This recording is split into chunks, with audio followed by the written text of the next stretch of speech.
going to give. Then how are you going to prepare? మేము ఎలా prepare అవ్వాలి? That's what we asked.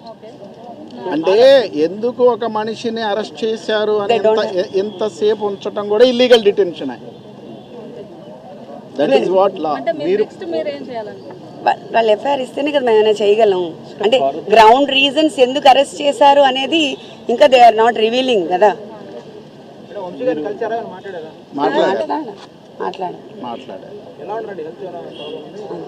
బాగానే as of now is fine. అంటే మీరు legal proceedings పోవడానికి ఫర్దర్గా మీకు ఇప్పుడు without FIR you can't go. We can't go. So మరి 1 day అయిపోతుంది ఆల్మోస్ట్ ఆల్. మీరు లీగల్ ఇప్పుడు కాసేపట్లో మెజిస్ట్రేట్ ముందు హాజరు చేస్తారు. సో అటువంటి సందర్భం అదే మనం చెప్తాం అక్కడ. We can't tell anything. మీరు మెజిస్ట్రేట్ ముందు మీరు చెప్పే అవకాశం ఉంటుందని ఆయన చెప్తారు. ఇంకా మనకి ఎట్లా అవకాశం ఉంటుంది? ఇప్పుడు మనకి ఎఫ్ఐఆర్ఏ ఇవ్వనప్పుడు, సర్వ్ చేయనప్పుడు, బట్ మన చేతులు ఏముండదు కదా. We can't proceed further. So overall episode ఎట్లా అనిపిస్తుంది? ఎపిసోడ్ నేను పొద్దున్న నుంచి చెప్పాను, బట్ ఎవ్రీథింగ్ ఏం అర్థం అవ్వట్లేదు. ద ఇన్ఫరెన్స్ ఈస్ ఎప్పుడో జరిగినప్పుడు 44 మంది కేసు పెట్టారు. 44 మంది కేసు పెట్టడంలో ఎవరు దాన్ని ప్రేరేపించారు, ఎలా జరిగింది, స్టేషన్లో ఎలా పెట్టారు, ప్రెస్ మీట్ అనేది అందరికీ తెలుసు. 44 మంది పెట్టారు. అప్పుడు సిఐ గారు కూడా గాయపడ్డారు. తర్వాత దాన్ని ఎక్కడ కుక్ చేశారు? 91కు కుక్ చేశారు. కుక్ చేసిన తర్వాత ఇప్పుడు ఏం చేస్తున్నారు? ఇప్పుడు తీసుకున్నారు కస్టడీలోకి. ఇప్పుడు కూడా ఎఫ్ఐఆర్ చేయట్లేదు. ఏంటి డిఫరెన్స్ అంటే రెడ్ బుక్ రాజ్యాంగం వాళ్ళు చెప్తారు, దాని ప్రకారం వీళ్ళు కుక్ చేస్తారు. పోలీసు వ్యవస్థ మొత్తం రాజకీయ వ్యవస్థలో ప్రభుత్వంతో నడుస్తుంది. వాళ్ళు ఏం చెప్తే అది చేస్తారన్నమాట కుక్. లేకపోతే ఏముంది ఇందులో?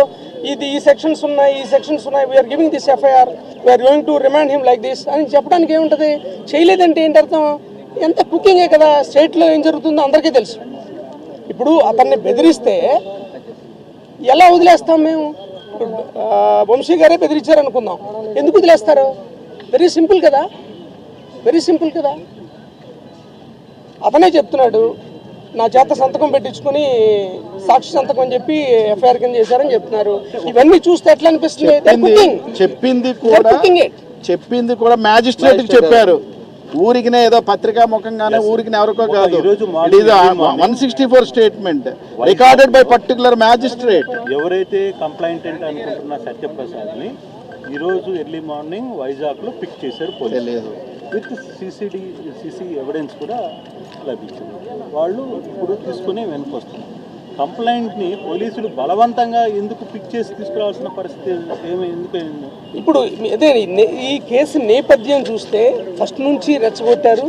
పార్టీ ఆఫీసులో గొడవ చేసిన తర్వాత సీఎని కూడా కొట్టారు. తర్వాత ఎవరిని అడిగినా చెప్తారు, వంశీ అనే వ్యక్తి తెలుగుదేశం పార్టీకి టార్గెట్ అనేది ఈ స్టేట్లో ఉన్న ఏ వ్యక్తిని అడిగినా చెప్తారు.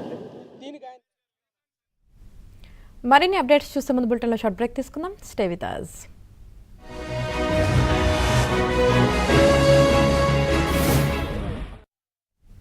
ఇక కిడ్నాప్ కేసులో వల్లభనేని వంశీకి బెయిల్ వస్తే మరో 2 కేసులను పోలీసులు తెరపైకి తీసుకురానున్నారు. 2019 ఎన్నికల సందర్భంగా